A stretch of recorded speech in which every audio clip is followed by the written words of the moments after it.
Well, Exide's continuing its streak of being interesting in its setup, but should probably just address Jyuohger like I usually do. This week, the Jyuohger were facing a monster that was based on sumo wrestling, and its power growing throughout the episode as it defeated more powerful opponents in its sumo matches to become a Yokozuna, who I believe is the highest ranked in their hierarchy of those kinds of tournaments and stuff, to maximize its power. I'm not exactly certain how a title would give it more power, but I think it's just it grows more powerful as it faces more powerful opponents, and the last opponent it ends up facing before really getting on with the Jyuohger is Azald. And technically it faces them before that in a weaker form, but everybody but Leo and Amu are enveloped by its power to force people into sumo matches. And by sumo matches, I mean it prevents them from using any of their weapons. So, Yamato can't initially use the wave change gun to become Zuo the Whale and just deal with it that way, which is a good way to disable the uber-powerful super form before it even gets used, so they need to be more intelligent and creative and pretty much play into the monster's own game to really defeat it in the weaponless sport. And the way they disable the way to disable Michan as well in this is pretty clever in that it plays into his whole bipolar, overenthusiastic versus manic depression thing, in that when he was alone before and trying to try different things to get friends before he gave up on that, he entered a sumo tournament only to be completely humiliated. And I think that is a perfect way to activate his, depression by invoking that trauma of humiliation, because they pretty much stripped off the, I forget the specific name of it, but it's pretty much the underwear they use for those kind of pseudo matches, so he was pretty much naked in front of a entire pantheon of people. So, that would be kind of mentally scarring enough to invoke that, and it's a good use of pretty much the character of Michan to do that with him for that. Yes. The rest of them, since they're not as physically capable as anyone but Leo, are likewise taken out in easy order, and then by its powers forced to do sumo training stuff against their will. So, yeah, again, you have to be defeated before its full debilitating power is invoked. That makes sense to me, at least from the standards of Sentai and all this. Which just leaves Leo and Amu to face it, and to defeat it, they play into its own game by learning how to perform sumo martial arts from a pair of lower-level sumo trainees they came across earlier in the day. So that's decently set up as well, all things considered, that it feeds into that, and after they met them, they get training for that, and it's more justified than when some older Sentai where they just shove in the extra person out of literally nowhere with no lead up to it. So it's shallow, but it works for me, especially since they then spend a stretch of it with Leo training with them to actually understand how to do sumo to build out its own game. So it's building the context of why this meeting was important and why they would go to them to learn how to beat the monster. Thing is, there's a subversion of expectations back when they actually go to face it, where while Leo does excellently against it in its the initial match, this is where where Azald comes in and faces it and levels it up to the Yokozuna level, so it's uber powerful. And then, since Leo's injured from the initial match, then he's put out of the ring, so Amu is actually the one who kicks its ass and disables it, and she does it by being a cat. And by that I mean she's feisty and tricky and deceptive, which admittedly does play a bit into her character with how she's kind of the crafty cat to get out of things she doesn't want, and is clever in her own right, which totally works for me, and that's contrasting against the more direct way that sumo matches usually go, where you usually don't use underhanded tricks, or at least Leo doesn't use underhanded tricks, as he's more of that let's fight one-on-one, man-to-man kind of thing. Which, it works for him, Amu's thing works for her, and they get the jump on it so everyone else is freed and they can beat the monster. Overall, it's pretty basic, but pretty good, and still buying into the whole Japanese culture elements of the whole sumo thing. Though because of that, I doubt if Saban ever chooses to adapt Jyuohger. I think this is an episode they will end up skipping due to, their bad history the last few years with adapting cultural elements of Japan into a more widespread show. Exide introduces its second rider in this episode, Kamen Rider Brave, who is based on my favorite gaming genre of RPGs. And its user is a fucking asshole. Yeah, the guy's name is Hiro Kagami, and yeah, the hero illusion is kind of amusing. I get the pun they were going with that, since usually RPGs follow the hero on the hero's quest journey and all that, especially since it's obviously based on older 8-bit games with the whole Tattle Quest name for it.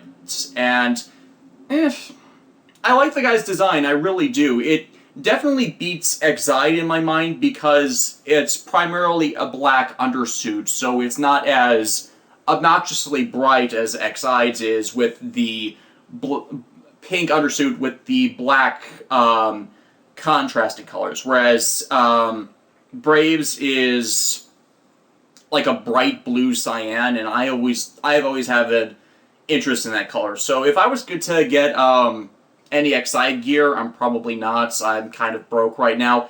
That would probably be the one I would be more interested in obtaining, because that's just fits. I feel that fits me more thematically.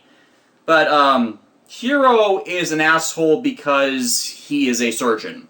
Now, again, to pull into the Scrubs illusion that this series is unintentionally doing with how it's building the character arcs for the doctors, in that surgeons are more likely to be detached and impartial from the patients, because all they're really doing and seeing them is when they're cut up and immediate follow-ups to see if their surgical skills were a success. And because they don't have to interact with patients on a personal level like most other doctors end up needing to, they don't need to develop that empathetic skill set, nor really care about anyone, and in a way that does kind of, that is a necessary skill for their job, to be able to be detached, because you're cutting open another person.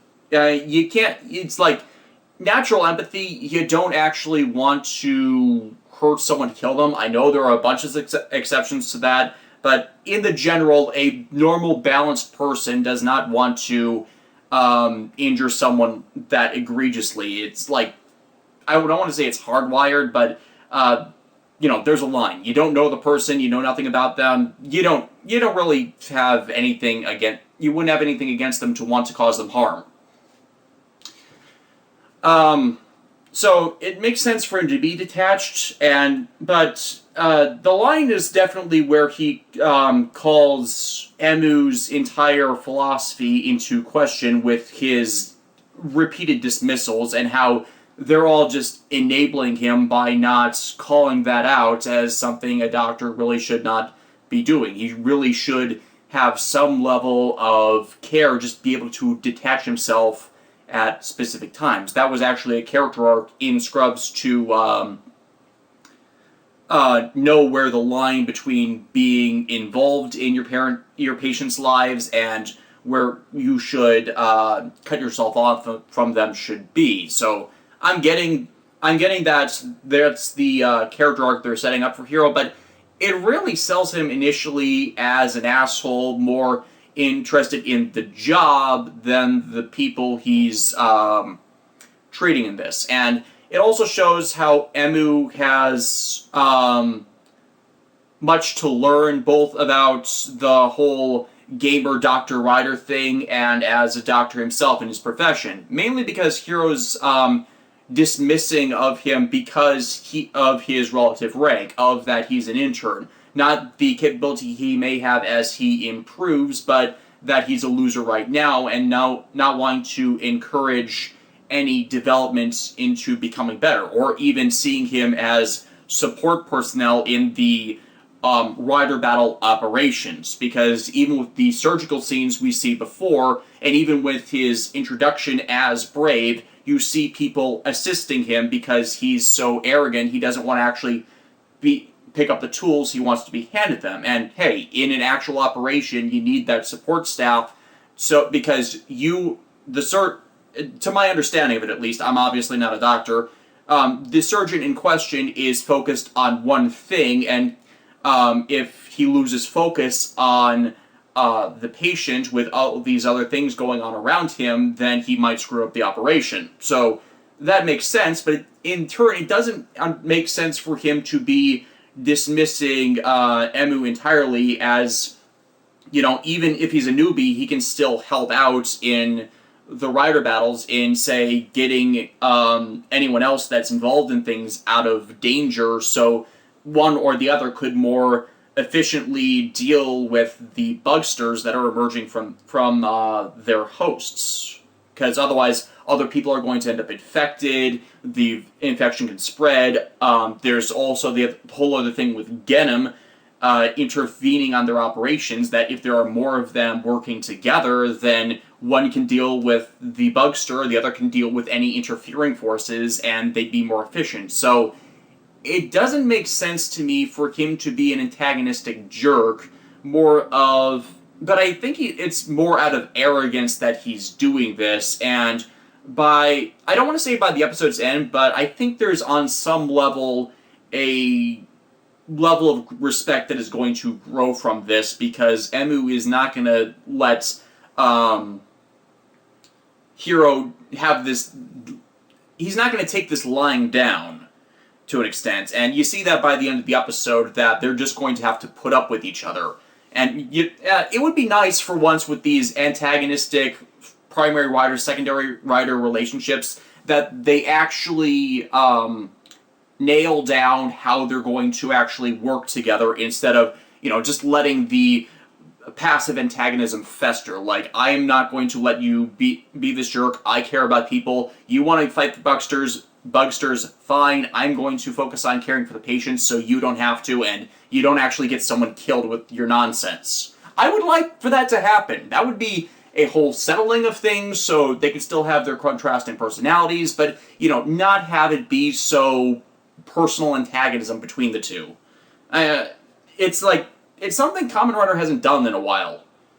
You're with the secondary riders, you're either immediately buddy-buddy, like Shinosuke and Go, albeit some of their character personality clashes notwithstanding, but usually you get the more jerk-asses between them, and it's a standard of the show, I know that, but you would think we would have more subversions of the concept than we do by this point.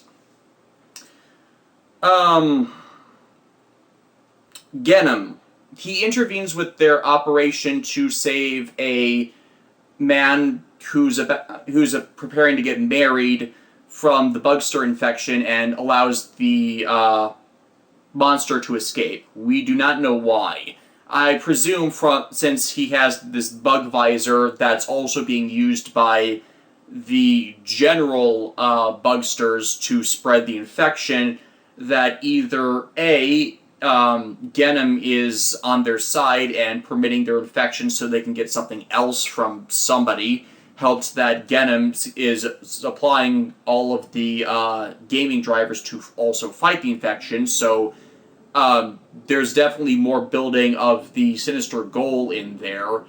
But it just makes you wonder why that is, really. and what the connection is between the two and this event 5 years before the series that began this outbreak. So yeah, still not a bad episode for Exide. I'm trying to think of they explained the relevance of the SD Level 1 form in that it has the ability to separate Bugster's more CGI burst-out infection outbreak forms from the patient's, which allows them to separate get out the actual Bugster and its monster form, and secondary lesser Bugsters for them to fight in Level 2, 3, and so on and so forth. This explains more dealing with the infectious stage, so it can't infect more people in this outbreak. That makes sense. And also the dealing with the root infection. They also explain what happens if the infection past this separation point is allowed to fester, in that the host body vanishes. I presume this is some form of matter position transference, since all of these monsters are actually realized form game characters, so maybe when they're emerging from the virus forms, they're not solid in reality yet, and are thus trading out in organic and digital form between themselves and their hosts. It's entirely possible, because the Bugsters themselves really seem more of an organic form digital entities, so I don't know. I know the gaming virus thing is still a bit of a stretch, but you still have time to elaborate on that, especially since they need to explain the outbreak event from 5 years ago that even allows this. Plus, there's still the realization area stage effects for the gaming drivers that has to have some type of digital materialization technology involved here that is likely going to be more involved and showcased in the future. I don't know. Maybe the original Bugster infection fully realized itself, thus the subsequent viruses are all organite form, but still calling on this digital realization energy or stuff. Again, I'm still speculating because I've seen a lot of series do this, and so I'm trying to muse on what route they're really taking with this. Other show updates. I finished O-Ranger today. I will be preparing those videos for December. Really not as bad as people say it is. I have a lot of complaints, but I can route it to a few people, so you'll hear about that when I get to those episodes. Still not sure if I'll have them edited before or after the set releases, but it's releasing at the beginning of November, so who knows what at that point. Yes, I did hear about the Garo importation release thing. I will be buying it. I've filmed a short segment to mention it again in the Makai Senki videos that will be releasing at the end of the month, just as a reminder. And with any luck, this new company that's releasing it will do a better translation than we've had for the Shout Factory sets. Who knows at this point. That's all I got for this week. I will see you all next time.